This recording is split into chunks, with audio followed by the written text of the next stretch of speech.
I'm Joseph, And I'm Nick. and this is Fish Jelly. Sure the hell is. How are you? I'm good. You look lovely. Oh, thank you. So do you.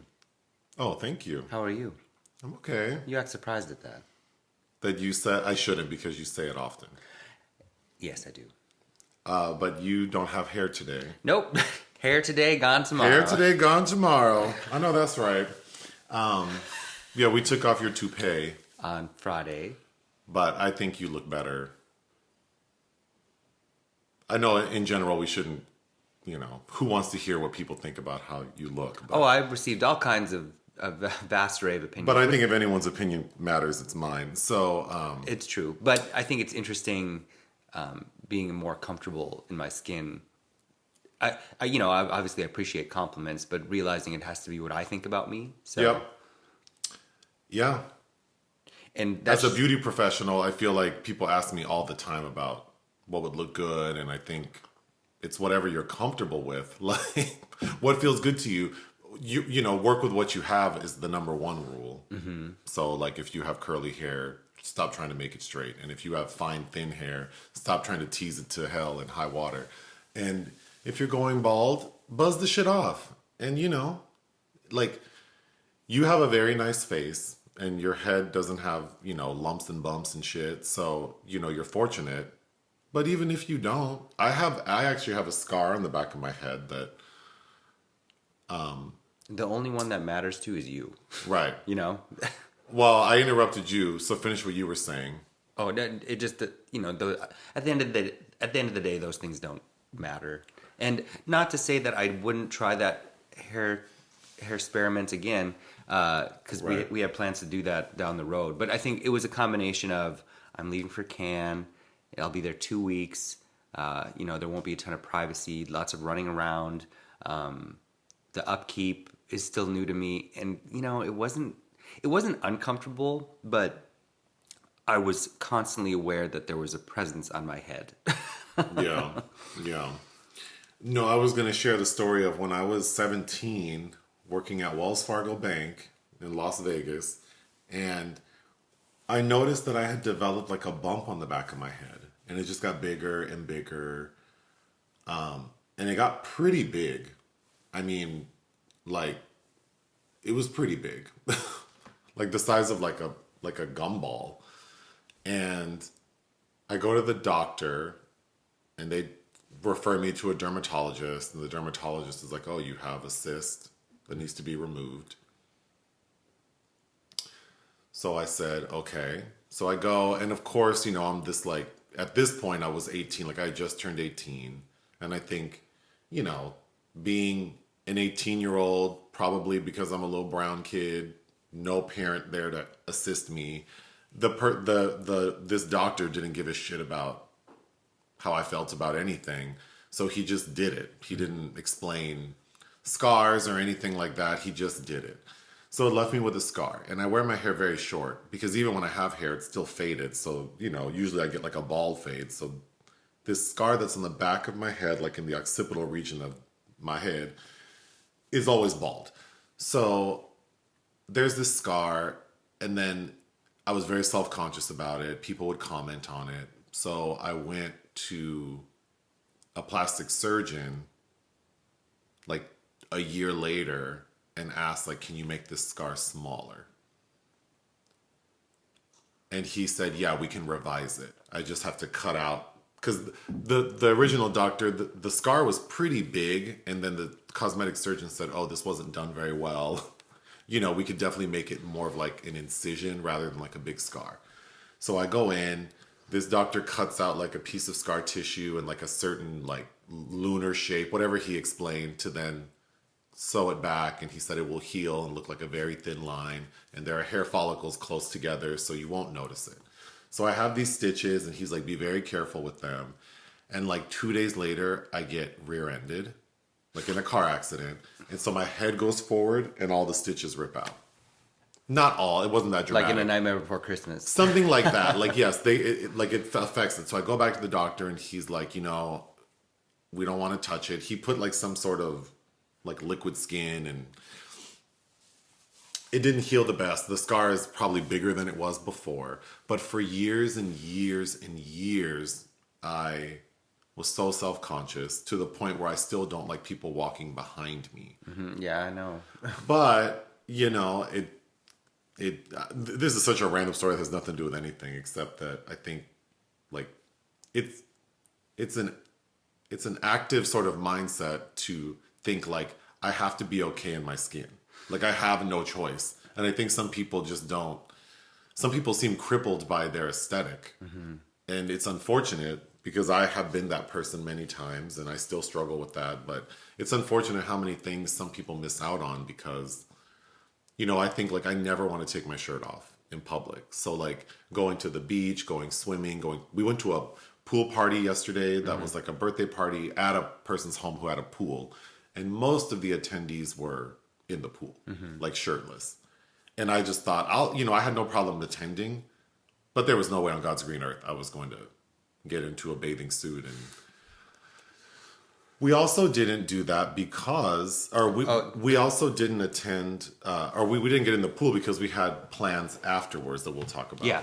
No, I not to go on and on about the hair thing, but I think what I realized in that 2-week period, well, you know, I've had to wear a hat for... To prepare for the unit, you wore a hat for like 2 months. Yeah, so... To grow your hair out.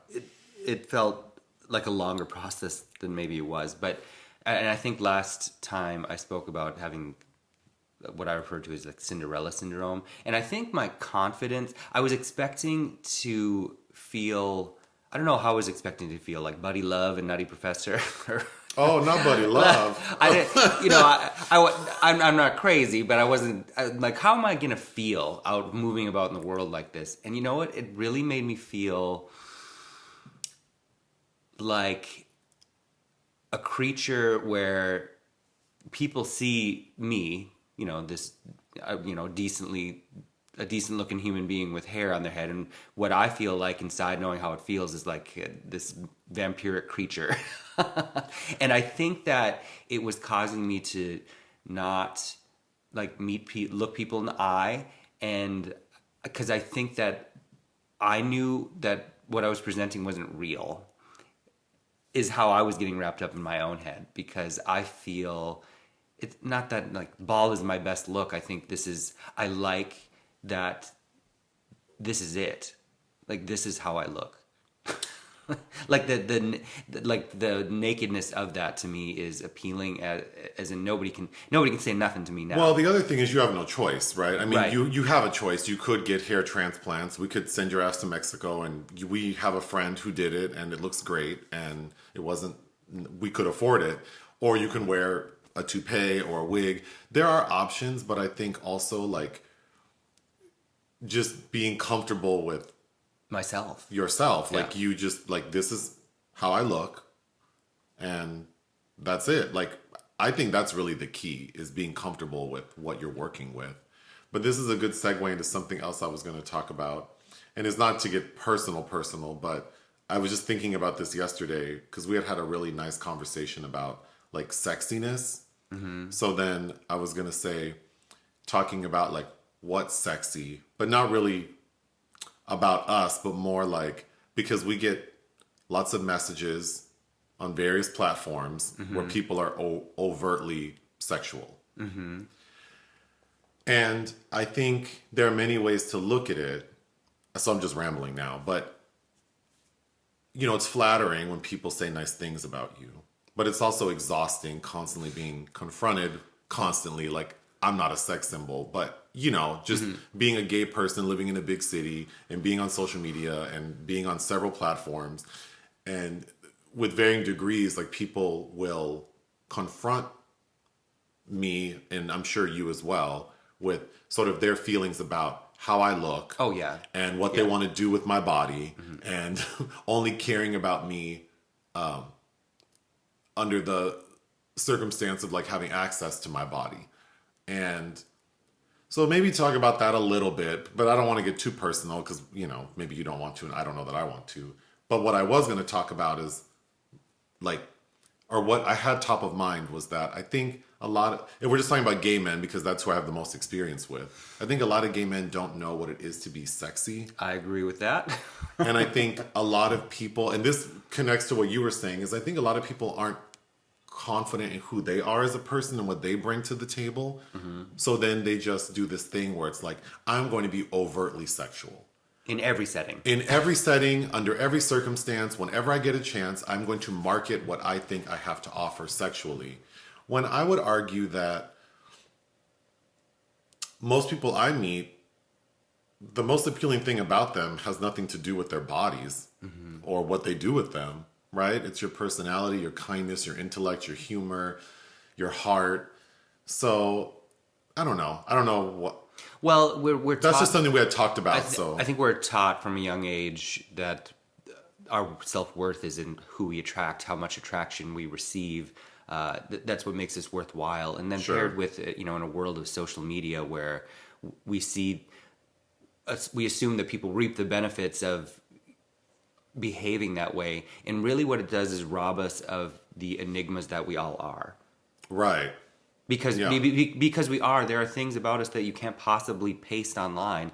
But you are painting a portrait of yourself that is only one thing, and people judge you on that. And we all have to do it because we all have to engage in this environment somehow in this world. But your avatar should be there's a more authentic way to present an avatar of yourself too. Well, that's interesting because I was thinking, and I said to you yesterday that I think meeting new people, the excitement for me of meeting new people is getting to know people, even if it's just for a dinner date or like a social thing. It's just really interesting getting to know people's personalities and their interests, and that excites me. Yes, it's flattering to have someone say, to in some way say they're attracted to me. And it's also exciting to meet someone who I may find attractive and they seem to like me. That is exciting. But I think what's more appealing is just getting to know people without any sort of thought about what I'm going to do with your body. And I think people would do better for themselves if they maybe sort of honored their bodies more. And I'm not making judgments about how people use their bodies. I just think that the way people present themselves sexually and physically is like, so an example would be like, people just send nude photos of themselves. Oh, yeah. Like nothing. Yeah, of course. Like just like, and then the expectation is like, well, you're going to send me a picture of your penis or your naked body or whatever. And it's like, I'm not uncomfortable with my body. Like I have photos of myself that would be available if I wanted them to be. So it's not about that. It's just like, I don't think that my body is the best thing about me. I don't think my sexual abilities are the best, most impressive thing about me. And what right do you have to see my naked body? But the way people express that desire, it just feels very aggressive. And well, we put ourselves on a platform where you can order someone like a menu, like an item on a menu. Yeah, like you're ordering like Uber Eats. Yeah, like, oh no, that's not a match. Oh, I don't want pepperoni today. But the presumption is that I'm even interested in you. Right. Well, that too. Yes, if there's I don't know unsolicited. I don't know you, and depending on the platform, maybe you know me a little bit. Maybe you've heard me talk a bunch or a little, or maybe you see photos of me. But it's like I don't know you. In some cases, you don't even have like a photo. I don't know what you look like, who you are, anything about you, and then it's like a barrage of messages that are very invasive. And I think whether it's online or in person, people have this attitude that they have some sort of right to a person's like physical being with no interest in who they are intellectually, emotionally. And, it sounds like I'm looking for something more than I am because I'm happily married. No, I'm happily married. So I'm not looking for anything like that, but I still think making connections with people. Well, we're social beings. Right. It's interesting because being gay and attempting to socialize with other gay men, it seems like people only want to be friendly with people who they find attractive. Yeah, it's kind of it's an issue, I'd say, that has a lot of ripple effects. But even the hair thing works into that too, is because I had posted pictures of me with the hair, and the comments are like people that I've never met, or people that are suddenly interested because there's a patch of fur on my head, or people that I've chatted with for a long time that I've never actually met that would. This happened a couple times, that had the gall to be like, "Oh, I'd never meet you with hair. Like, the best thing about you was being bald." This is like, okay, that's not the best thing about me, but well, that's an entire. I mean, we could spend hours talking about objectifying and fetishizing and preferences, especially within the gay community. So I'm not even going to go down that road. But yeah, it's just, again, I think when you get to at a certain point in my life, that kind of feedback would have probably had a warping effect. And now it's just like, the shit ain't comfortable. I like I like the simplicity of it. I do think I look good bald, and yeah. And I'm not trying to educate people on how to present yourselves in a sexy way to me, because I'm not looking for a man. But I think as someone who has had a lot of luck romantically and has never had an issue finding a man, my advice would be to just be yourself and really do some inventory to determine what is the most exciting thing about you. Because, I always got to be a little shady, but most of y'all out here are not, like, you're selling your bodies, but your bodies aren't that impressive. The dick is average, the ass is flat, the body is like, I mean, you're no Chris Hemsworth. Like, people are selling something that is like not impressive. Most people physically are very average, especially men. Which I don't like that term. Normal is a better term than average. I hate the term average. Really? See, Yeah. I think normal is weird because... Well, I don't like normal either, but it seems like average seems like, oh... To me, average is like most... Okay, if you don't like the word, I'll try to not use it. No, I'm just saying... But to me, what average means is like most people fit into the same category. I've seen thousands and handled thousands of penises. Like, they're not... Most men's penises are about the same, right? Yes. You have some outliers that are like super impressive if you're interested in size or girth. And then if you're sort of amazed at how small someone's penis can be. There are outliers, but for the most part, most men are in that range. Like 6 to 6.5 range erect, period. Like most men are like that. So that's what I mean by average. And most men have an average body. Like, they're not a fitness model, and most men don't have this perfect bubble butt. Like, most men have an average body. So and I would put myself in that same category. Well, not every part of it, but it's like being realistic. I feel like I've always been very realistic about what I look like. And so I've always been very appreciative of people who I found to be impressive outside of their physicality, who found me appealing. So like when I first met you, I didn't know my impression of you was very different than how you actually are. Mm-hmm. Like I really discounted who you were as a person. I was just attracted to you. Mm-hmm. But then when I got to know you and realized how smart and funny you are, then I felt like that is really what was impressive, that someone who's smart and funny liked being around me. So it's not that I'm like, I'm not saying be self-deprecating, but I'm like, just think for one fucking second. Well, like you're not a fitness model. You're not the most beautiful person in the world. None of us are. So it's like, but there are things about us that are very special, and maybe you should lead with that. Well, because it's like the thing that's fun about interacting with someone's body are the feelings you have about that person. And I'm not saying love has to, or counter in that specifically, but the acknowledgement of this other being that you're with and how you're making each other feel is usually for sure usually a little more. And I'm not saying that there aren't scenarios where just using someone's body or a specific body part sure, but I think those are scenarios. So it's like you go to an orgy. It's like, well, everyone's there to have sex, so clearly people are gravitating towards bodies that are drawn to them. We're not getting to know anyone. In those scenarios, there's a certain level of consent because everyone's there with the same intention in mind. Mm-hmm. But I'm talking about day-to-day life, whether you're on the apps, you're in a bar, restaurant, work, grocery store, people approach you. It's like the intention, I'm assuming, is to connect with people. in a platonic or romantic way. So if you're, what's sexy? Really what I'm saying is like, what is it? Like, how can you make yourself the most attractive to someone? I would say be yourself. But before you do that, you need to identify like, what about me do I like the most?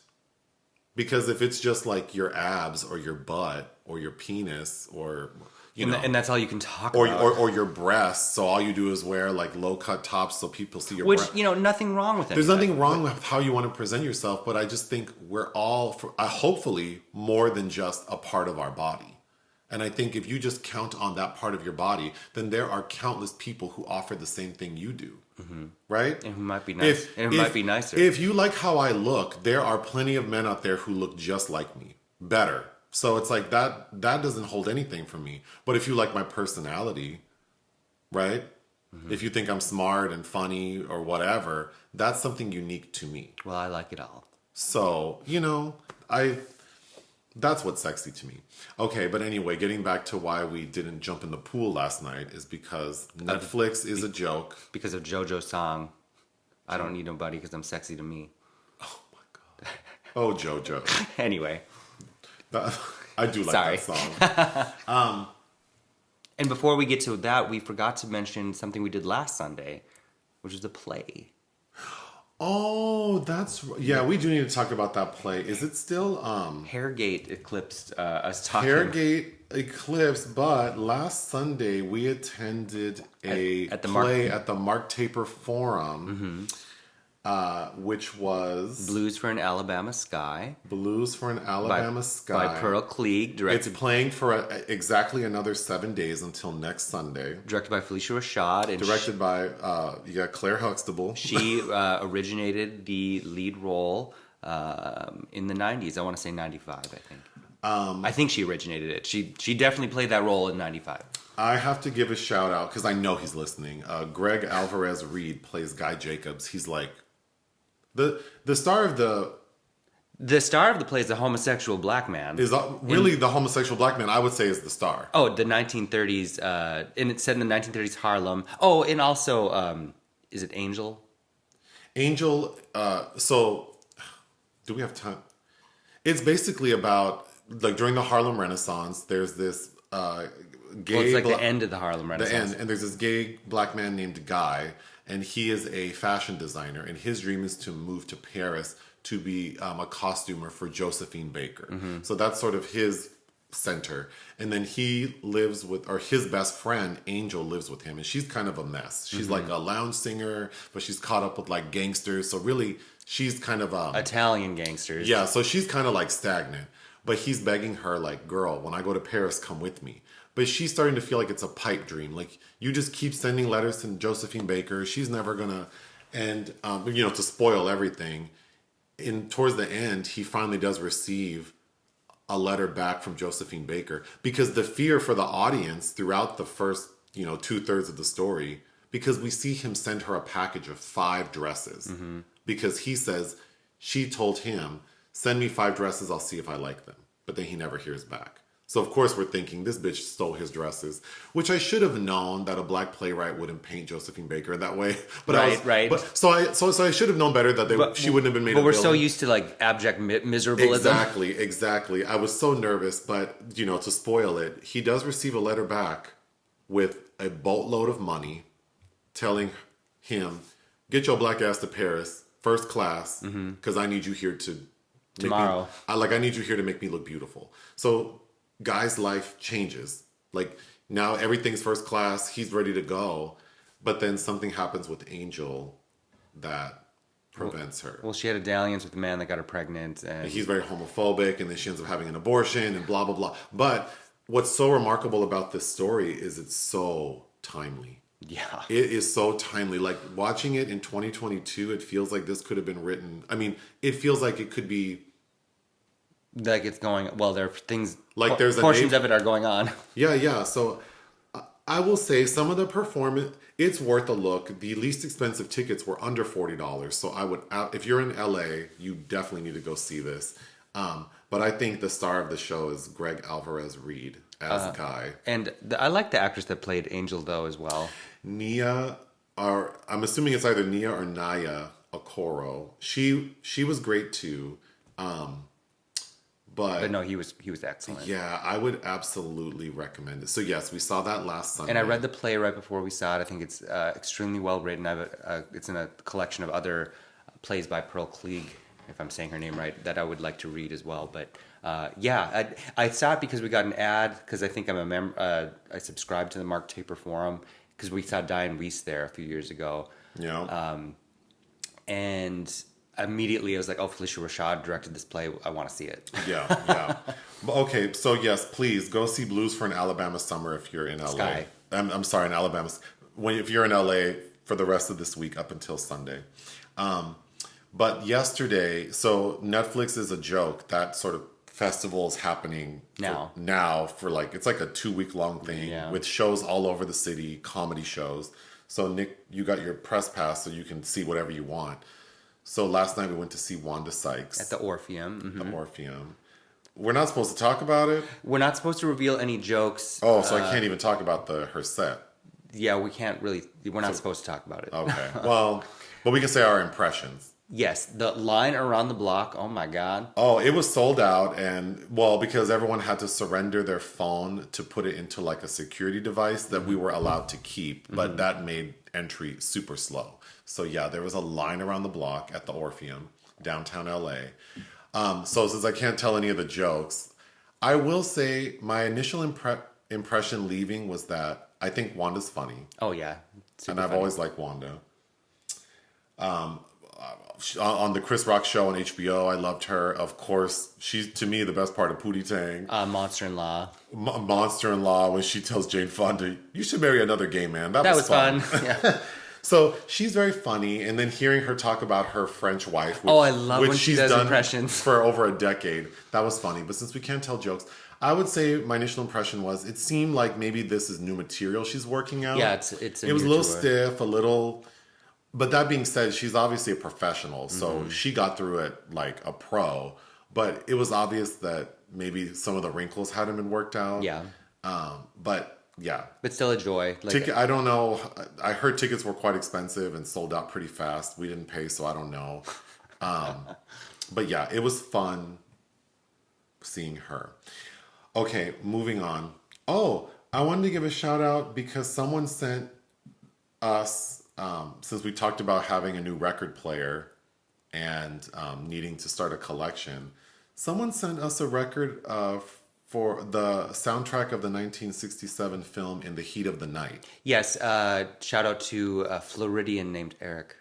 Yes. Have you seen that movie? Oh, of course I've seen that movie. Are you kidding? I'm familiar with the TV show, but I've never seen the movie. Okay, so we have to watch it, especially because I believe Kino Lorber just sent me a new 4K... a DVD of it. Oh, you have the restoration of it. Oh, yeah. That's not even open. Yeah, it's not still even in the plastic. Yeah, it's sitting on my desk upstairs. Rod Steiger won his Oscar for it. Oh, that's pretty timely. Okay. Ray Charles sings the title song. And, I've been talking about Lee Grant, who, over several podcasts for different reasons, but she's in it. This was kind of her return to cinema after being blacklisted. Sidney Poitier, of course. Well, AFI has it in their 100 greatest movies in American history. And then this movie has the very famous quote, "They call me Mr. Tibbs." Yes, which I just watched the sequel to In the Heat of the Night recently as well. There are two sequels. There are two sequels, yes. Yeah. And the third one's called The Organization or the... I haven't seen it. But anyway, yes, excellent movie. It is called The Organization. Yeah, okay. Yeah. Damn, I'm not... That's good. Here, this is the sound of Nick being pat on the back. And I think it's Norman Jewison, right? Well, you're asking a lot from me right now. You're asking who the director for it? Okay, well, just to make you feel good, let's check. The director is Don Medford. Don Medford. Why did I think Norman Jewison directed that? Well, here, if you want to impress us further, what has Don Medford done? Oh, I can't think off the top of my head, because in my head it was Norman Jewison. Anyway. Oh, I think Don Medford's known for TV, like The Fugitive, The Colbys. He did a bunch of Dynasty. Oh, he did the film The Hunting Party, if you know that. I think with Candice Bergen. The Hunting Party? No. The Hunting Party is with Candice Bergen. There you go. Okay. See, damn, you're good. And Gene Hackman. Yeah, I own that. Mm-hmm. Oh, shout out to Gene Hackman and Heartbreakers, which segues into someone took us to dinner Yes. last week at a very fancy restaurant downtown, like wanted to treat us to a nice dinner. And we show up before this person did. So I assumed the reservation would be under this person's name. So I go to the host stand and say, like, you know, party at 3 under this name. And the person's like, oh, we don't have a reservation. So I'm like, okay, well, this is awkward. Let me go move my ass out of the way.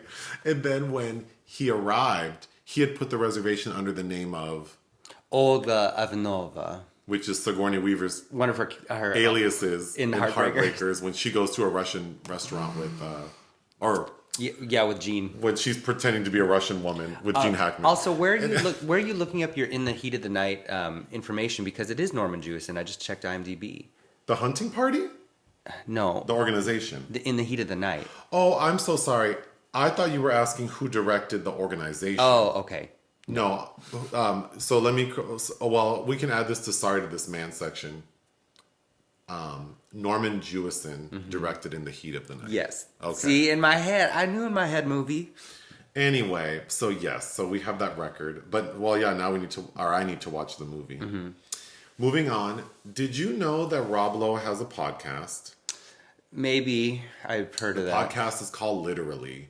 And I was looking, I haven't listened to any of it, but I was looking through his episodes. And it's funny to see like some of these celebrities who have podcasts because every episode is like a celebrity guest. And these are clearly like their friends. Yes. So Rob Lowe's guest list looks like people, like everyone he's ever done a movie with, a lot of old sort of Hollywood type people, because he's in his 50s, right? Probably pushing 60. So a lot of like mature Hollywood actors or people he's worked with, a lot of really cool people. Definitely the next road trip we take, I would put him on. But the reason I bring him up is because his most recent episode, he interviewed Michael Douglas. Is this the Debra Winger thing? Yes. Oh, okay. So apparently he told the story of, for the film Romancing the Stone, which starred, and eventually starred Kathleen Turner. originally Debra Winger was cast in the Kathleen Turner role that we all know. So they went to go visit her in, I believe it was Texas, because she was filming Terms of I Endearment. thought it was Nebraska. Wherever she was filming Terms of Endearment. Only because I remember she was fucking the mayor. Oh. Anyway. Well, they go to visit her, Michael Douglas and the director, and they go, and they're having a dinner, and it seemed fine. And then Michael Douglas says, as they were leaving the restaurant, someone told a joke, and he was like, you know how like when you tell a joke and your buddy sort of taps you on the arm, like, oh, you're a jokester. At that moment, instead of like Debra Winger punching Michael Douglas in that way, she grabbed his arm and bit this motherfucker. Yeah. And drew blood. Yeah. So he said he was so upset. He went back to Hollywood and told the execs, like, I cannot work with her. And then they decided, yeah, she would probably be volatile on set. Which is, okay, so Debra Winger. But I thought that was a fun story, but I don't think I know who Debra Winger is. Girl, we just talked about her last week because Arliss Howard is her husband. Oh, who I thought was cute in the movie I Know My First Name is Steven. Yeah. You don't know, you've never seen An Officer and a Gentleman or I don't think so. Urban Cowboy, Forget No, Paris. Yeah, you've no. seen her in Kajillionaire. Kajillion. She's the mom? She's the mom. That's Debra Winger? That's Debra Winger. With that long ass hair? Yes. Oh, I still couldn't tell you what she looked like. She retired for a while. She turned her back on Hollywood. Deborah, I think Hollywood turned its back on her. No, she did. She was very outspoken in the late 80s and 90s. She also had a pay-for-play contract for A League of Their Own. She was supposed to be the Gina Davis character, and she refused to work with Madonna. So she was paid for A League of Their Own and didn't star in it, and Gina Davis was a last-minute... And I think Gina Davis is so beautiful in that. Anyway, Gina Davis is gorgeous. Debra Winger. Okay, so I think Debra Winger is a great actress, but she did a really good movie with Tracy Letts I like called The Lovers a few years ago. But she was so outspoken. She talked shit. She trash talked everybody, even my gal Sigourney. What'd she say about Sigourney? I don't remember what it was, but Sigourney came out in an interview to be like, "Oh my God, Debra Winger getting on my ass about this." Very few people have come out against Sigourney. That's a big lady. What you gonna say to Sigourney and then you confront her and then she stomps on you? And also, is it Ivana Trump got huffy with Sigourney over making a comment about wearing a blonde wig in Galaxy Quest? Because Sigourney said she could feel her IQ going down or Her- something. Yeah. Well, that's kind of not appropriate. But whatever. Poor thing to say. Anyway. But anyway, yeah, I thought that was a funny story. Okay, do you have anything for the sorry to this man section? Not that I know. Okay. I'm sure I said something wrong sometime this week. Well, then I'll move on to, it's May 1st today, so you're going to go over your best of April releases. And while you do that, I'm going to make water. Which May 1st is May Day, which, as you know, is the famed Grace Jones villain, just so we all remember Grace. Yes, so April's done. Films to check up on that I recommend that were my favorite released during the month were, in no particular order, You Won't Be Alone, starring Noomi Rapace and Alice Englert, amongst many others that I'm probably forgetting right now. Directorial debut of Goran Stolevski, set in 19th century Macedonia. Art house film about witches that is a really interesting study on sexuality and gender as well. Apichatpong Weerasthacal's Memoria has hit theaters, and this will never be released on in any kind of tangible, physical home entertainment release. This is a film that Neon has said will be traveling in theaters till the end of time, I guess. So, but if you have a chance to see Memoria, starring Tilda Swinton, highly recommended. All the Old Knives, directed by Janusz Metz, which is an Amazon Prime film starring Tangela Newton and Chris Pine. I was also really impressed with this film because I went in not expecting anything, and it's kind of an old school thriller that I liked. The Northman, directed by Robert Eggers. I don't think it's a perfect film. I think that I would have preferred to see what he originally intended, because I know that he had to redo the script in post due to test audience reactions. I think it's a very, somebody called it Viking porn, or I really like Nicole Kidman in it, even though she's doing that accented English thing. I think it's beautifully shot. There are a lot of things I really like about it. Definitely worth seeing. Petite Maman, which came out last week, directed by Celine Sciamma. I think out of her 5 films, I don't know that it's my favorite, but it's excellent. And Gaspar Noé's Vortex, which we covered last week, which is not entertaining, but should have competed for the Palme d'Or. I think it was a very accomplished, sobering film. Moving on to films released we didn't cover. The first film is called Black Box, which I feel like I need to shout out the 1990s Right on Time group called Black Box. Mm-hmm. They have an album called Dreamland, which I think is excellent, and it features songs that people probably know. But the most popular one is Everybody, Everybody. My favorite's Right on Time, but Right on Time. There's I don't know anybody else. Like, there are so many songs I like from that album, but that album famously had vocals by Martha Wash. Oh yeah. But the lead singer, like in the videos and on the album cover, was this like French Caribbean model who was stunning. Yes. And could dance, but couldn't sing. She couldn't sing like Martha Wash. No one can sing like Martha Wash, but yeah, when I saw you had written that, I just thought Dreamland is such a good album. Yes. And actually, when I was writing my review for that, I was trying to incorporate something about Right on Time, but I thought, well, I didn't. But Strike It Up. Yeah. That's a good song. Yeah. Anyway, I don't know the movie you're about to talk about. So I covered 3 films at Ion Cinema that we didn't do because I didn't want to overwhelm you. But there are 3 new French films that came out April 29th that I liked all of them to varying degrees. But Black Box, it's a thriller directed by Yann Gosselin, starring Pierre Niney, who of course won a César for playing Yves Saint Laurent. That was his breakout almost a decade ago. He starred in a previous film directed by Yann Gosselin, which I remember seeing at Colcoa, called A Perfect Man. This film is a throwback to kind of 90s tech thrillers, and I did really enjoy it. I think it's sleek, a little sexy. I think Pierre Niney is really good. It's like you. Oh, thank you. Yes, it's felt like a slim bird with a little waist. Shout out to Jerry Blank. And Lou Delage, who they give terrible slick back blonde hair to suggest that she's a businesswoman. It reminded me of this book Michael Crichton wrote called Airframe in 1996. And that was supposed to be a film starring, at one time, Demi Moore, one time Gina Davis, at one time Sigourney Weaver. So it was very high on my radar as a 7th grader. It never got made. but it actually has very similar plot mechanics to Black Box. But anyway, if you have the chance to see that, highly recommended. Next of the trio of French films is I Love America, which is a terrible title, and I really don't think it fits the film that well. But if you like Sophie Marceau, it's worth a watch. It's directed by Lisa Azuelos, who you might be familiar with because she directed a film called LOL, which also starred Sophie Marceau and was remade by Lisa Azuelos in 2012, starring Miley Cyrus and Demi Moore.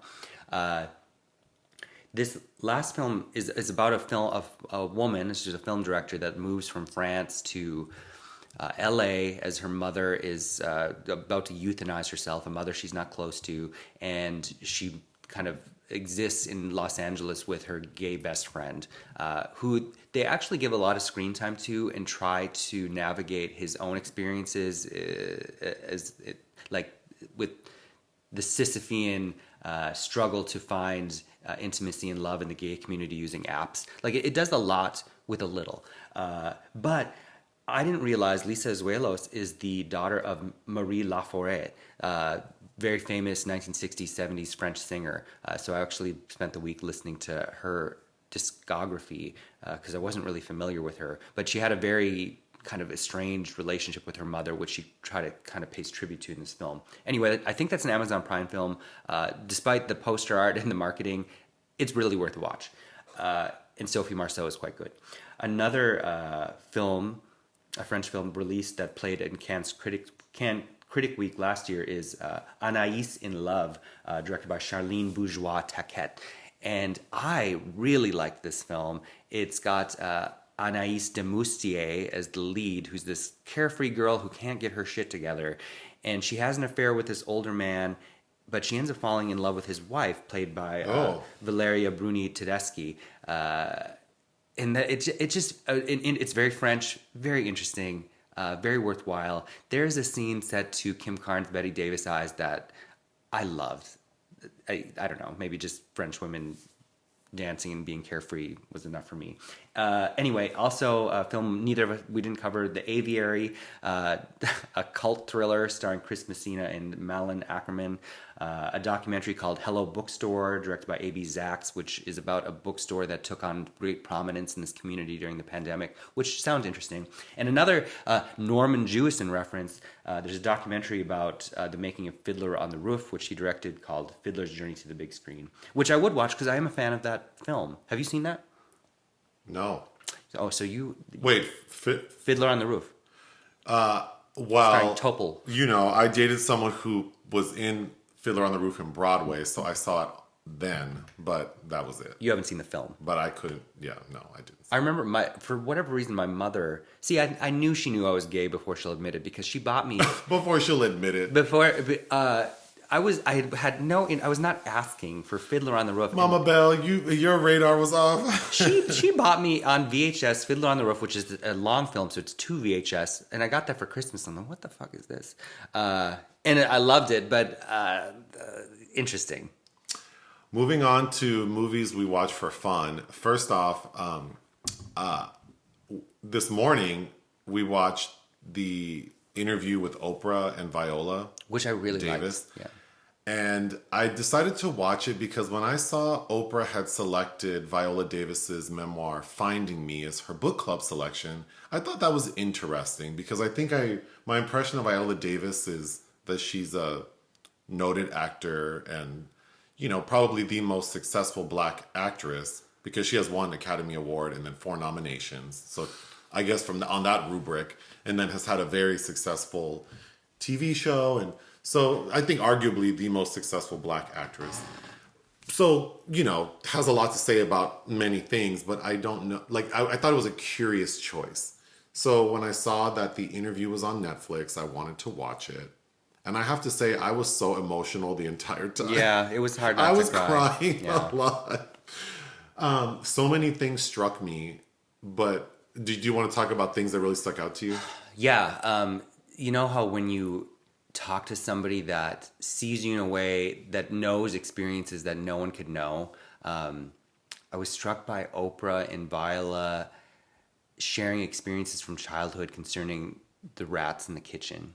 In poverty, yeah. In poverty, and just how nobody could possibly know that unless you went through it. And these two black women of a certain age, like how you grow up normalizing your experiences because that's all you know. And then realizing that, oh, I wasn't the only one to have to go through this is a powerful. Well, first of all, seeing these two beautiful black women sitting in this like beautiful landscape, you can't even call it a yard. They were at Oprah's estate in Maui. So it's just like these two successful, beautiful black women sitting in like, I don't know, I don't have money like that. I don't know what you would call the veranda. I don't know Veranda. I don't know where the fuck they were sitting. But it's like this black lady, billionaire, and one of her many properties. They just are like, oh, thank you to coming to my home in Maui, and they're sitting there, and it's so beautiful. And they both have these big careers, and they're both like, well, really, Oprah is just like, you know, whatever people might think and whatever missteps she's had, it's like she really is very good. I agree. At interviewing, and it's very clear that she, at this point in her career, but I think, you know, I am a huge Oprah fan, watched all the episodes, you know, the final year of her. She's not above critique, but yes. No, she's not, but what she does very well, especially when she had power, which was very early on in her career, she only really does things she wants to. So It's very interesting watching someone talk to people who they have chosen to speak to. Yes. Versus everyone else doing these talk shows where it's like, they're just like watching like The Real or The Talk or The View, where it's like they just, anyone they can get, any topic they can talk about. It's like feeding off the attention of getting this person. Yeah. Exactly. But then Oprah is Oprah. So she's like, I don't get out of bed unless it's something I want to do. I don't leave my house for 322 days during a pandemic. Right. So it's like she read this book. She loved it. Clearly, she had a lot to say about the book. And listening to her talk to this other black woman about her successful career and how it was just so moving. But the thing that really had me like emotional was Viola talking about, she tells a story about, well, Oprah brings up a story about Viola like being like a 12-year-old or a kid in school and being called to the principal's office because of hygiene. Because they didn't have money, they didn't have running water or hot water sometimes, or soap. And then she was a bedwetter, and of course they didn't have the ability to change sheets. So she would come to school smelling bad enough that she needed to be spoken to. And then Viola talks about how, you know, like when you don't know and there's no one to show you. And I think that's the first time I thought that's probably how I would describe my life. Like my mom, Viola also says that she really loves her mom, and the things she learned from her or believes is that she did the best she could with what she knew. And I think that really hit me hard about just accepting that our parents did the best they could with what they knew, and forgiving those mistakes is so important, because really what we're lamenting is the idea that somehow all of that pain, all of those memories are somehow going to change. But they're not. Right. They're not. But the thing that really hit me was the moving on in life and not having anyone to tell me how to do it. And I have felt that way up until, I mean, well into my adulthood, that I kind of just went through life. Even though my mom loved me and I felt very cared for and attended to, there were so many things that she didn't know to show me or couldn't. And so I had to learn the hard way. Yeah. And there were so many scenarios where I wish, like looking back, I cringed, like wishing I would have handled it differently or didn't make decisions or should have made decisions that I didn't. And I just didn't know. And I do think that I live with a lot of shame and embarrassment because of so many failures, but that's never going to change. Like I can't go back and correct anything. Yeah, I think what struck me too is this living in shame can be dissipated in the face of, what does she say, compassion and empathy. Yeah. So I do think it's a powerful statement to make the decision, and certainly to witness someone who's made the decision to just say, moving forward, I'm going to be different. I'm going to do better. Like, yeah, I think I really connected with her talking about that shame and then coming to a point where she realized that she needs to make a change and just do better. But yeah, it's on Netflix. I would definitely recommend watching it. Well, now I want to read her memoir, which I think hasn't. It just came out. I think it came out April 27th. Well, anytime, like the colorism aspects, like learning that her sister was beaten in a school by a lighter skinned teacher because she was too black, which to me is like your reminder of the thing the teacher hates about herself. Oh, speaking of that, you missed the first 2 minutes of the interview, but it opens with the first paragraph of the memoir, and she talks about how she would leave school every day being chased by 8 or 9 white boys who would call her "you ugly black N-word," and that she built a toughness around that because she was very aggressive with them. Like, she would give them the finger and she would cuss at them, and then one day she finally came to school with a crochet needle and threatened them, and then they stopped. But she said that energy stayed with her for so long that she felt like she had to fight against this thing that... Well, because it's a survival it's a defense mechanism that eventually will drag you down. But right, but she believed in the things they told her, that she was too. ugly, Yeah. and that she... So, yeah, you missed that part, but yes. Well, yes, and then seeing a woman that does look like Viola Davis, who's beautiful and intelligent and, extremely articulate. And, yeah, just like all the trauma people go through and believing that they're ugly or not good enough. And sometimes within our own communities, whatever those might be, when you're seeking solace and those people turn their back on you too, Yeah.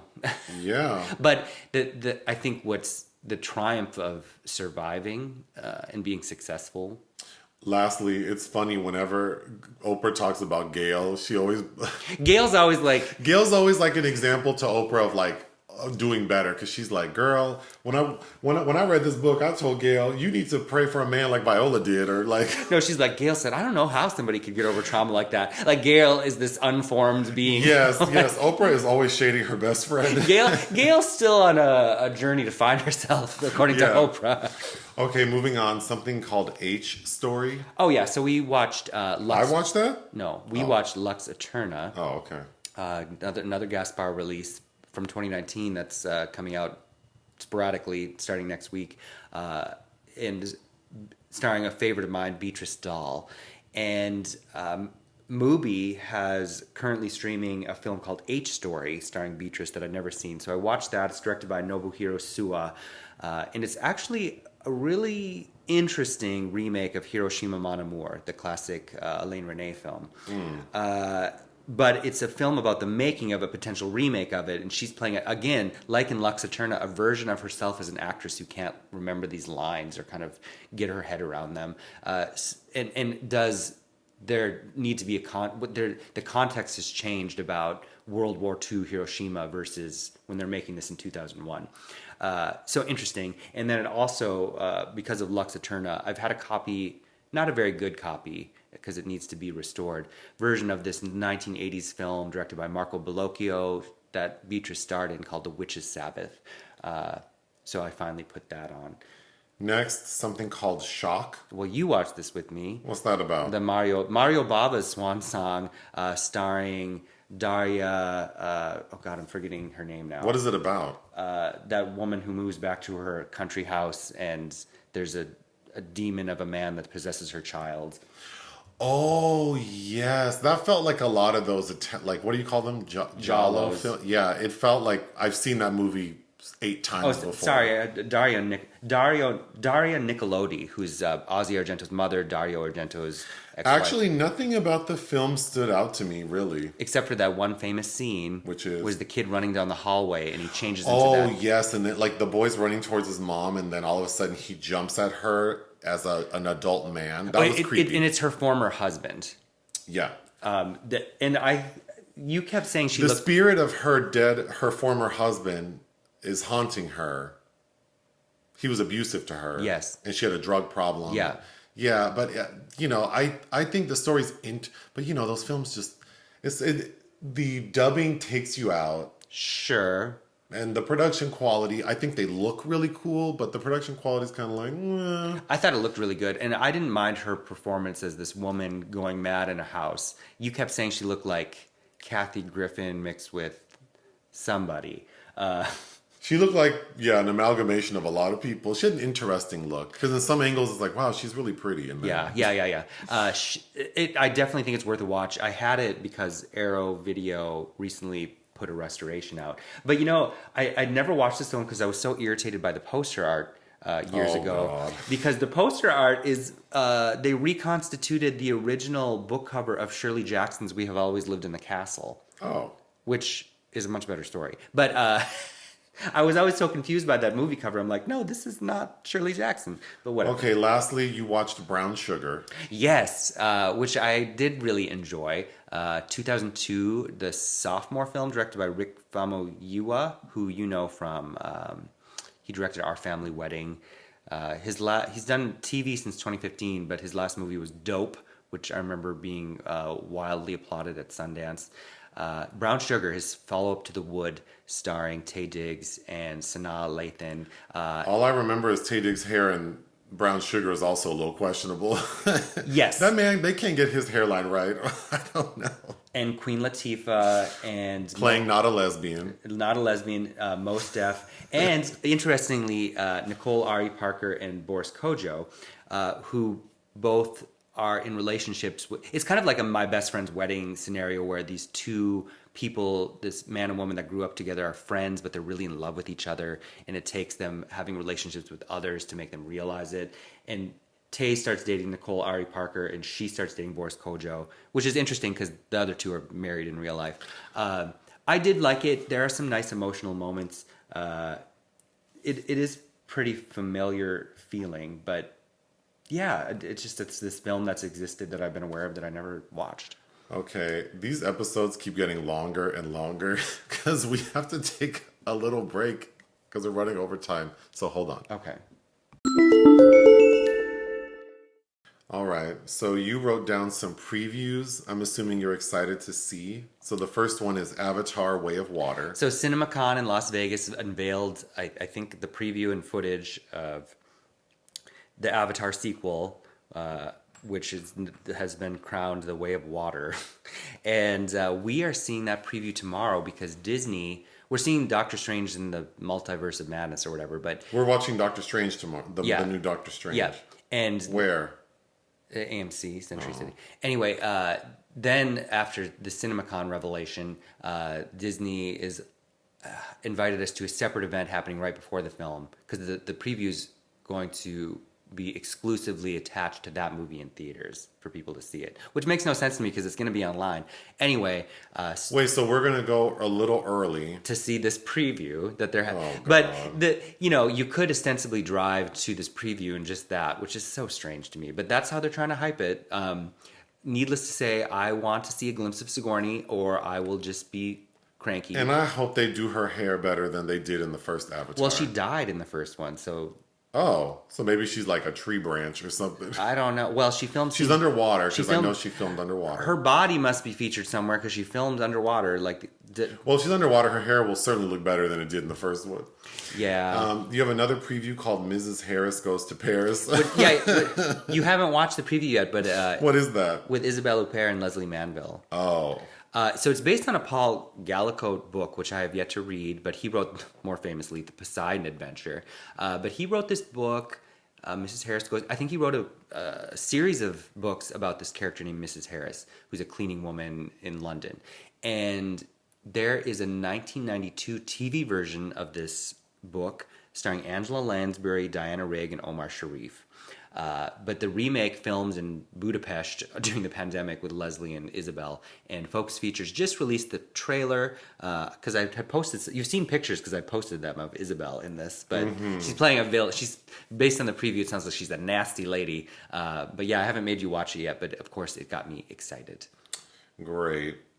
So we need to run through these quickly. Projects of interest: Hamlet. Florin Serban is a Romanian film director who's kind of part of that Romanian new wave. I think his first breakout was in 2010 with If I Want to Whistle, I Whistle. I did see a film he did called Box, which is like 7 years old now too. But he's announced a new feature called Hamlet, which sounds really interesting because it's credited as like a female revenge thriller, and it's about a production of Hamlet going up, and whoever's putting it up invites all these actresses to audition and says they have to audition to the death. And that's all I read about it, but that sounds interesting to me.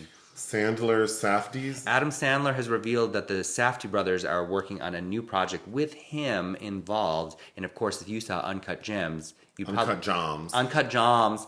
When I saw Uncut Gems, I think you'll be interested in that. What's that girl's name? Julia Fox? I don't know. Can I say what a fucking idiot? Anyway. I don't know if I call her all that, but she's definitely trying hard to be. Oh God. I mean, it's working. Just shut up. Shut up. Stop doing your own makeup. Stop going out in public. Stop it. Fear the Night. Neil LaBute, who, he did that terrible Wicker Man remake, but Neil LaBute has done some good films. He's announced a new film called Fear the Night, which is going to be headlined by Maggie Q.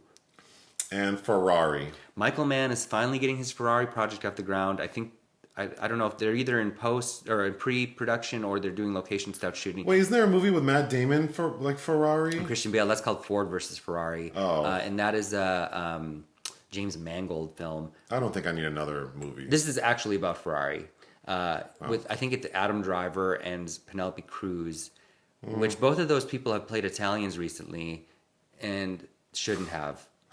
I'm not interested. Johnny Verstappen. Okay, moving on. Unfortunately, there are entries into the obituaries. So Naomi Judd, the Lord done took her too.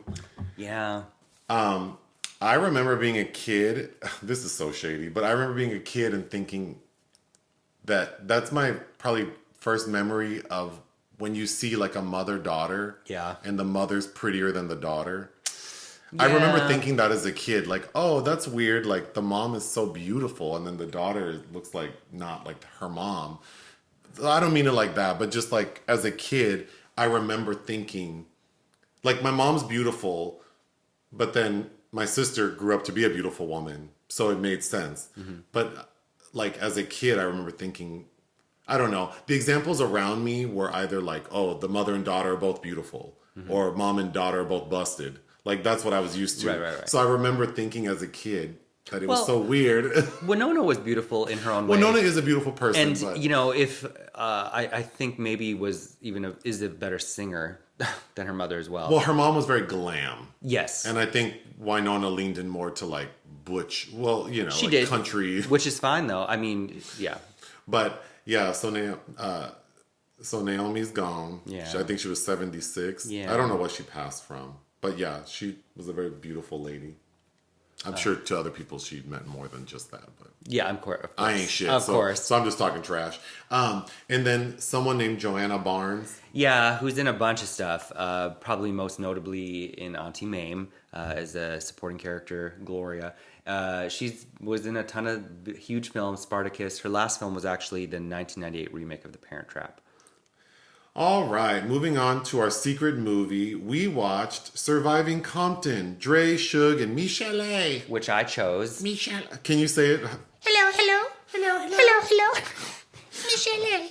Okay, so what to say about Surviving Compton? Okay, it was a Lifetime movie. Yes, that came out in 2016. I watched it back in 2016. I had never seen it. I was very surprised you said last night as we were leaving Wanda Sykes that I chose this film. You're like, oh, I have, because we were gonna.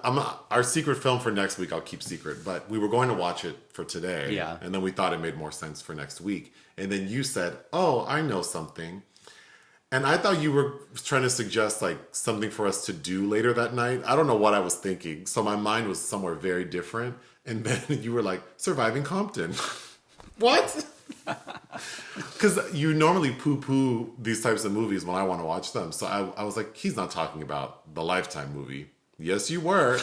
So what made you want to watch this? I was searching for something on Netflix and it came up. I'm like, oh, I haven't seen this, and I would be interested in watching this. And then I think that Netflix played a clip from the film. I'm like, oh yeah, I definitely want to watch this. I don't know. Just I like. I've seen Michel'le perform. I think as I made this comment, that watching this made it even more apparent. I do like Straight Out of Compton as a film, but every time I see films or documentaries relating to any of these figures from this period, it's like there are so many more facets to this world and their stories that we don't see, and usually involving the women. Well, so first of all, Michel'le is an R&B singer. She became popular in the like very late 80s, early 90s. She started singing with members of NWA. They had a group. They were affiliated with a different group, and she sang like the hook on one of their songs. And then she had an album that I had, and she had three popular songs: a ballad called "Something in My Heart," an up-tempo song called "Nicety," like nice mixed with nasty. And then her most popular song is something called No More Lies, which actually features her. She's notable for having like a baby voice. Okay, so watching this film for the first time made me think, oh yeah, it clicked. Michel'le sounds like fucking Butterfly McQueen. You know who Butterfly McQueen is? Yes, of course. I don't know nothing about but no babies. Okay, so I'm very familiar with Michel'le because I had the album, loved the three singles that she had. And then in 2013, she was on a show called R&B Divas LA. That's right. Which, I really like that Yeah. show. That features some people I also like Faith. Dawn Robinson. Well, Faith was the First season. the EP, so she was on R&B Divas Atlanta, and she did make appearances in LA. Okay. But it had Dawn Robinson from En Vogue. It had a few people I really liked, but yeah, Michel'le was on that. She was very open about her struggles with addiction, with abuse. So Michel'le had some popular R&B songs. She has a child by not only Dr. Dre but Suge Knight, Which I didn't know. you did. I was so surprised you didn't know that. Because I feel like when I was watching R&B Divas and we saw Michel'le perform live, I'm surprised that I never. I think it just didn't click on me about straddling that divide. Anyway, if you will. So the Lifetime movie Surviving Compton is her telling her story, really focusing on, from like the mid 80s when she sort of met that crew until like the mid 90s when everything sort of came crashing down. And how abusive Dr. Dre was and how violent Suge Knight was. The Suge Knight is presented as sort of a teddy bear compared to Dr. Dre, though. Who played by the same actor as in Straight Outta Compton, actually, for Suge Knight. But, okay, so overall, what did you think of this Lifetime movie? I thought it was... Okay, so for a Lifetime film, it's of a better quality than, say, Fantasia's or the Wendy Williams one. I did find it really hard to watch. So I told you I thought it was... And I've told people... We mentioned it in the Wendy Williams review on YouTube that I said that I think... So something that this film does that I thought was really interesting, and I think also was interesting in Fantasia's biopic, Life is Not a Fairy Tale, is Fantasia plays herself in that one. Yeah. So there is a lot of emotion that there are scenes that feel, that it's a compassionate watch because the person is playing. So in this film, Surviving Compton, Michel'le is actually in it, sort of in like these fantasy sequence, not fantasy, but like she's narrating. She's narrating as herself. In her own words. In her own words. Looking beautiful. Yes. I think the best... Alongside the actor playing her younger self. Ryan Nicole Brown from Empire. And I thought it did two things. Number one, so Michel'le has a very, very high voice that she says is the result of like obviously something to do with her vocal cords, but I'm not sure if it's like a congenital thing or... I've also heard her say that when she was young, she was afraid to speak, and then that sort of... They got rusty? Something, I don't know. She explains it in a way that sounds like maybe it's psychosomatic, and then it's just become her thing. But whatever the case is, Michel'le does talk that way. Yeah, she does. Whether it's because she can't help it or she chooses to, it's how she talks. But if you didn't know who Michel'le was, and you watched the movie without her in it, you would think this actor is like crazy. Like, why is she talking like that? But then having the actual person in the film talking to you, it makes it real. And then it also is like, she's making some very big claims. Like, it's the film is hard to watch because there's a lot of abuse and it's not... Well, we all know Suge Knight is a creep, but God, Dre comes across... as a monster. Like I don't even know if I can... Like, after watching this, and again, I don't know. After I watched this film in 2016... My feelings for him now are kind of like, oh, I didn't know. I didn't... Well, there have always been rumors of that, and they're not just rumors. So Michel'le never filed charges or made a police report against him, but several other women have. And he has been charged and arrested and gone to court and pled no contest. So he is a convicted, like, how would you, like a woman abuser. Like, Yeah, he's a womanizer. Yeah. well, beyond that, I mean, he has physically abused women and has admitted to it. And then And has 9 kids. has 9 children, and which, whatever, having children has nothing to do with being an abuser. It's that weird thing where, like Woody Allen or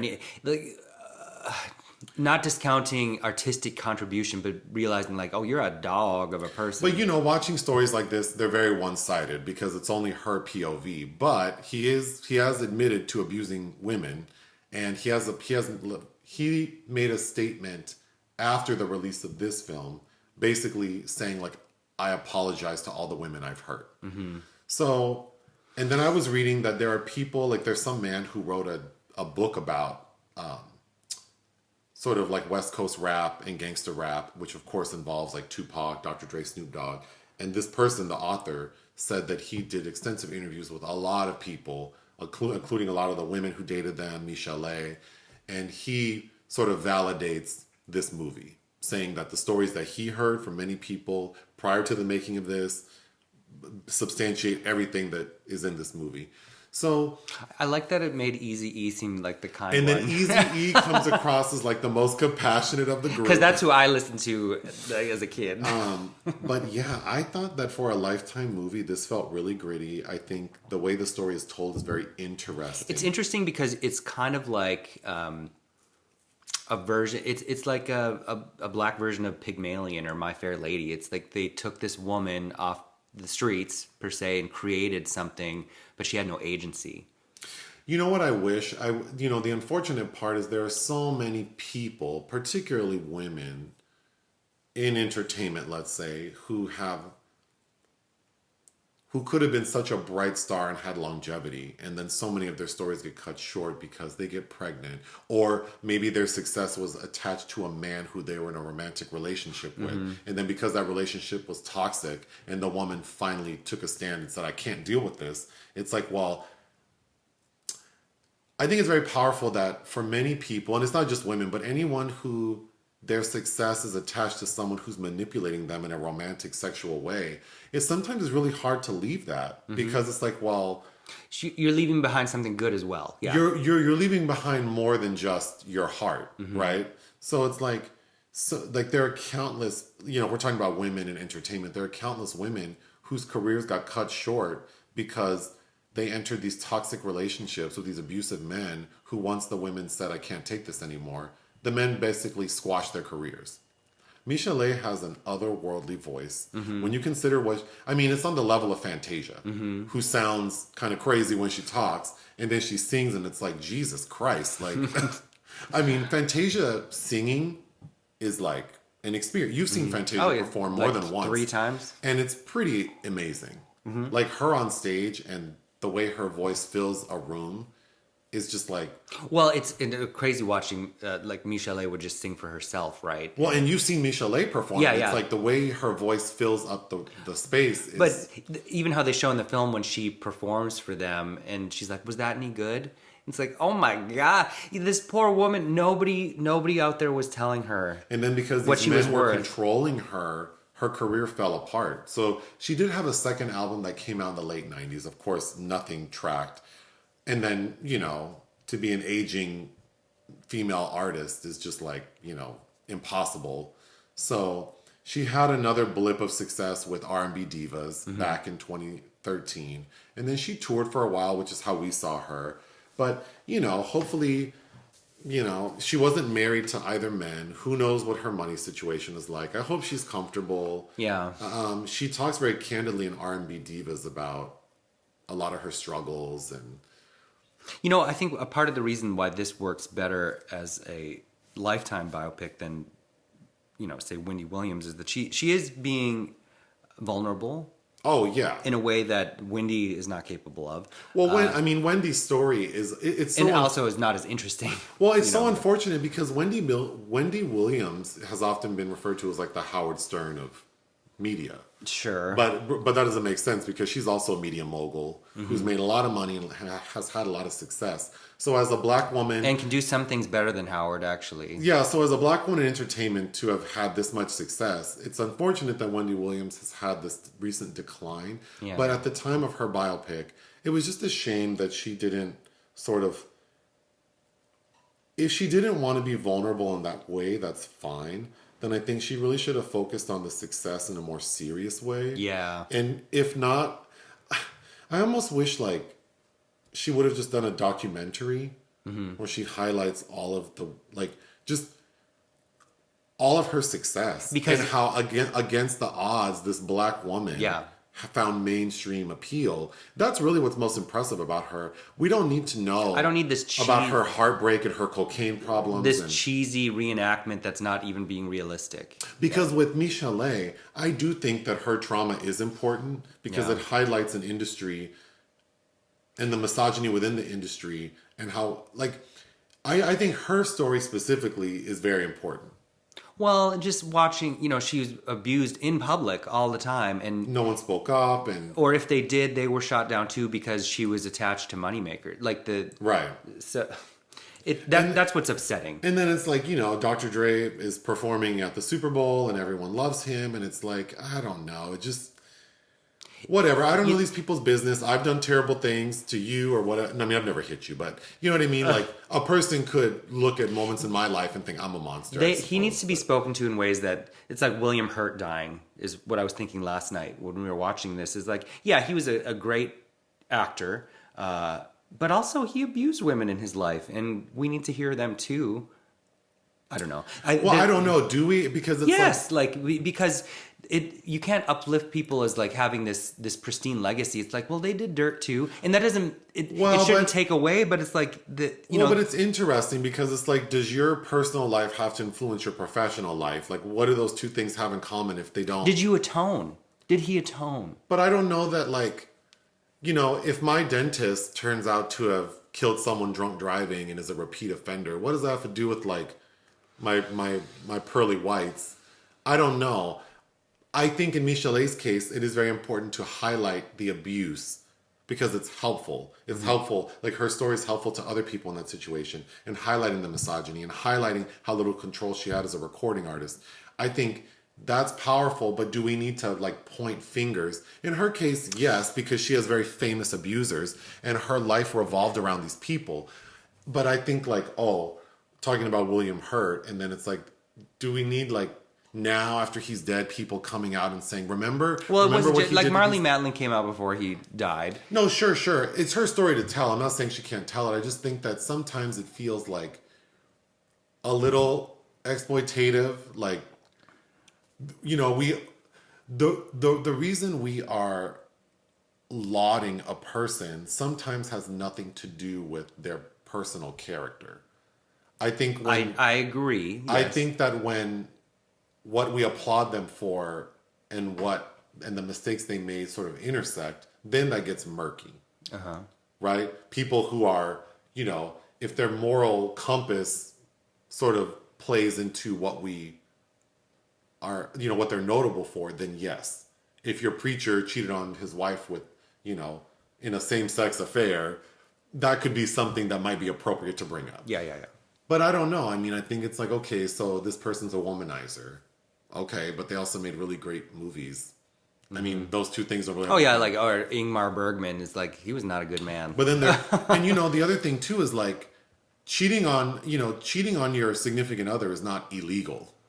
No, but beating them is. Beating them is. And so then it's like, okay, you're, convicted for violence or you're a violent person. Okay. I mean, I don't know. I'm not trying to advocate and also talking about wrapping or tying this into Viola Davis speaking about forgiving her father, who is a very violent man, and realizing that they've been victimized too.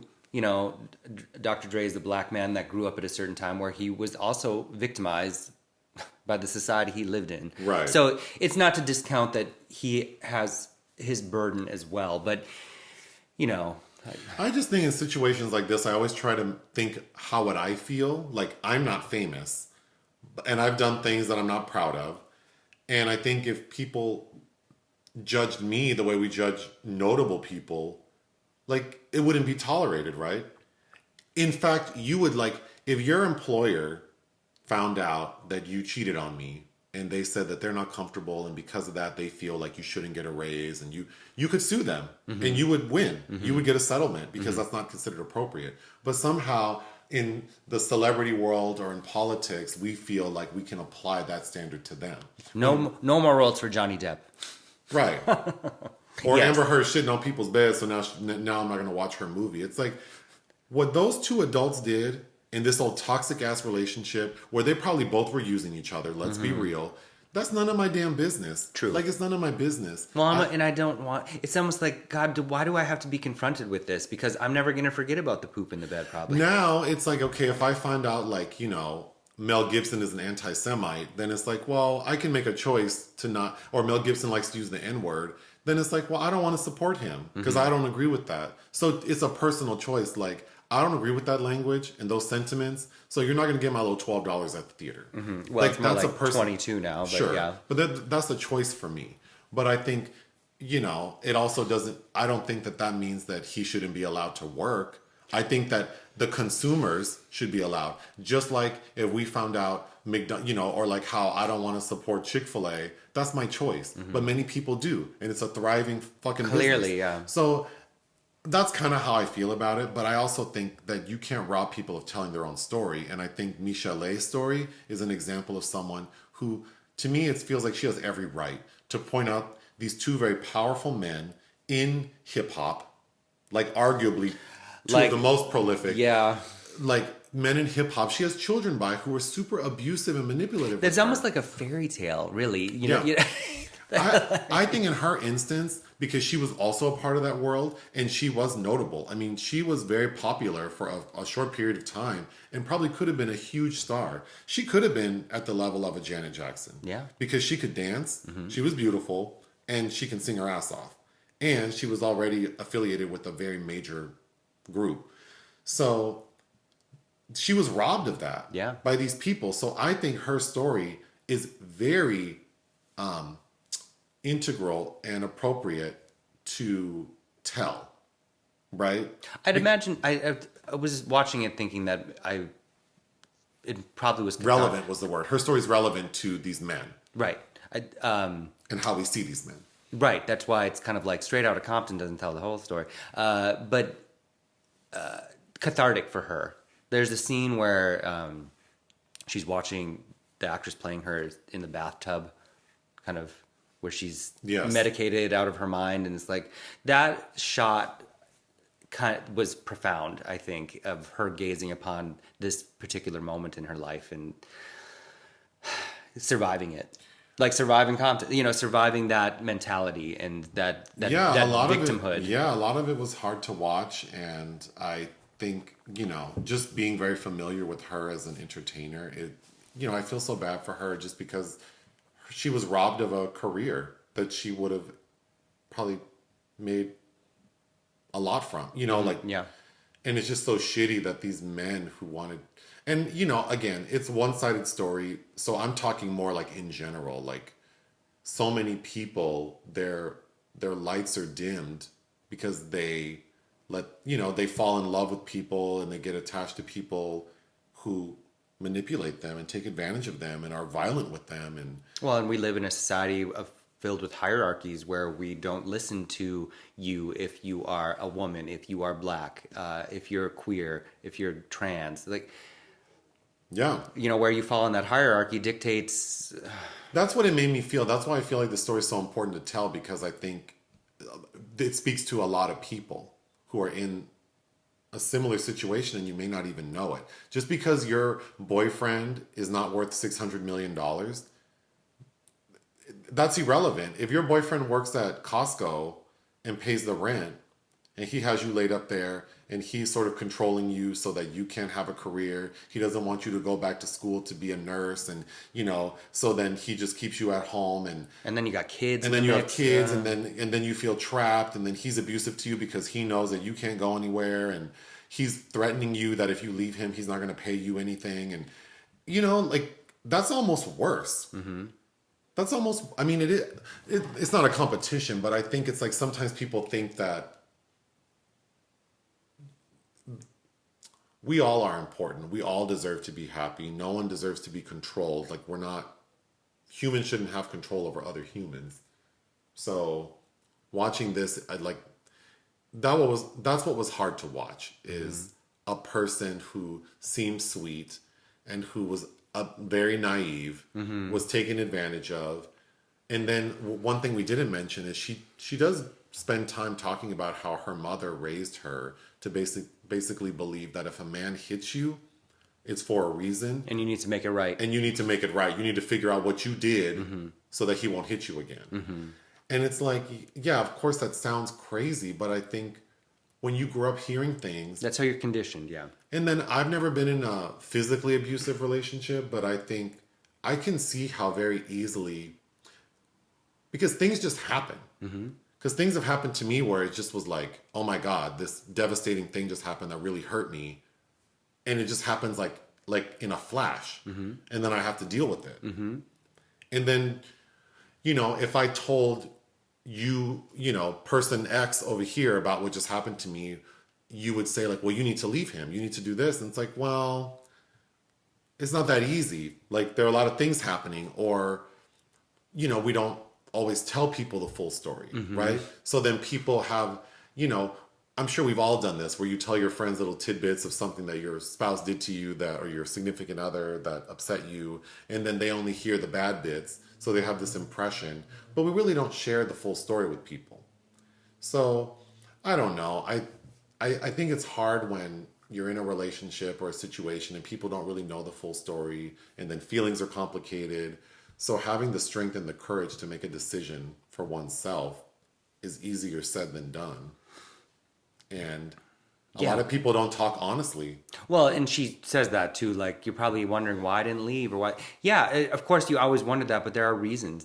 Yeah, she says that because she says being with Dre was like great sex. Oh yeah, I wrote that down. Well, she compares Dre and Suge. Like people will ask, why did you go with one of the... And then she compares them, like one had great sex. She says Suge Knight had limited sex, but he was nicer and more stable. But then Dre was like fun and they had great sex. And so then she says what you just mentioned, like, why did I stay? And she's like, well, because, I had a nice life and I didn't know how to do better. And I have these kids. And so I think, like hearing people talk very honestly about stuff is very helpful sometimes. Yeah, I agree. So now some of y'all do overshare, and there's a time and a place. Like, if you just met me once, don't get me in a corner at the bar and tell me about all your fucking trials and tribulations. Like, it's too much. It's just too much. Because there's even a scene in this movie where it appears she's met Tupac for the first time. Yes. And then she's hyping him up, and Suge embarrasses her in front of Tupac. And then her feelings are hurt. And then she's in the back, like, break room. And Tupac comes in, and he's being sweet to her. And she immediately, like... unloads everything. I'm not living my dreams. Right. And I thought that was funny because it's like, you have to sort of pick and choose who and when and how much to tell. But I do think people living in their truth and at the bare minimum understand that we can't expect people to sort of react to us in a helpful and authentic way if we are not being authentic with them. Which is probably why many of us struggle with relationships, whether they be platonic, romantic, or professional, because we're not being authentic. We're not being authentic. Well, I think it's all you fake bitches out here who have these like, you're just constantly dating and nothing works. It's all fear-based because you're afraid of the reaction you'll receive, and that, I think that fear keeps a lot of us and our authenticity at bay. Yeah, and a lot of you people who have friends who you don't you only show them the shiny parts. Like you only show them, you go to brunch and you go to there and you go on weekend trips to Palm Springs and you're all fucking, and then they don't see the crunchy bits about how you obsess about your body and you're insecure about your whatever. And going back to the Viola thing and talking about it, she says she wants to live for her peace and her happiness, but understanding that is a journey and not, the destination, and that you kind of existing somewhere in the middle because those things happen, but there's a lot of dirt you gotta get through on the way to those moments. Yeah.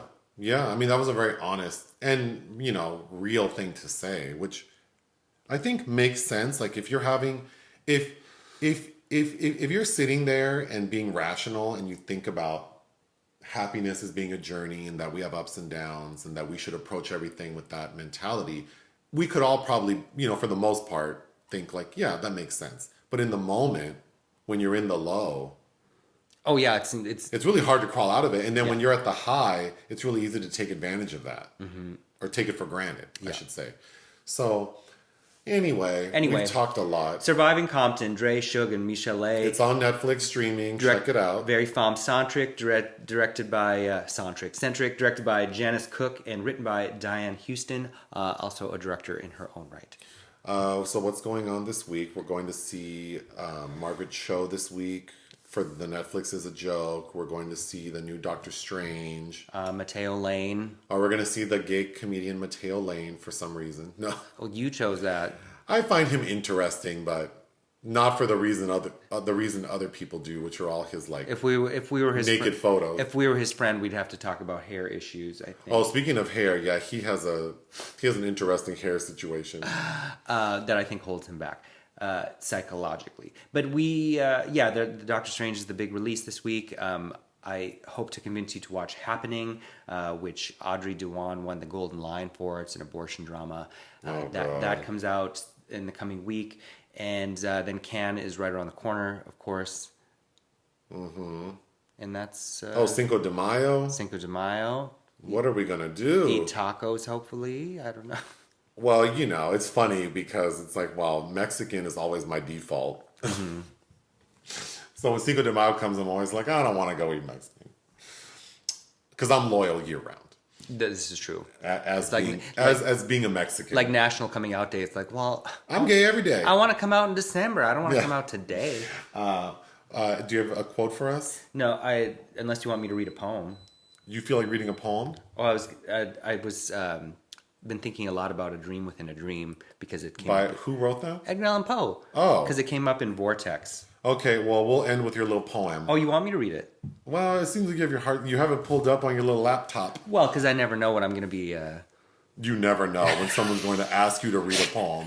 Oh my God. Only once has someone asked you to read a poem, and that was at your good friend's wedding. And I did. And you did do it. Lovely. Are you familiar with this poem? I'm familiar with Edgar Allan Poe. If you read it, I might remember it. Okay. Take this kiss upon the brow, and in parting from you now, thus much let me avow, you are not wrong who deem that my days have been a dream. Yet if hope has flown away, in a night or in a day, in a vision or in none, is it therefore the less gone? All that we see or dream is but a dream within a dream.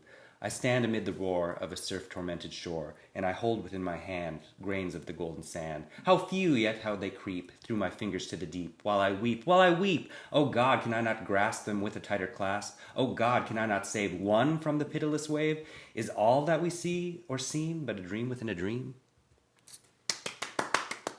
What does that mean to you?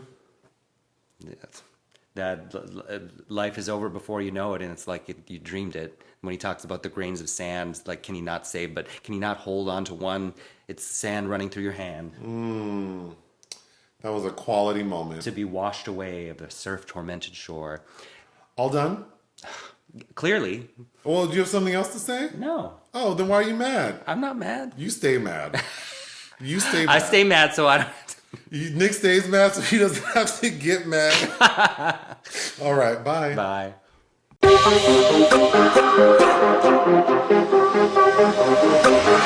Huh.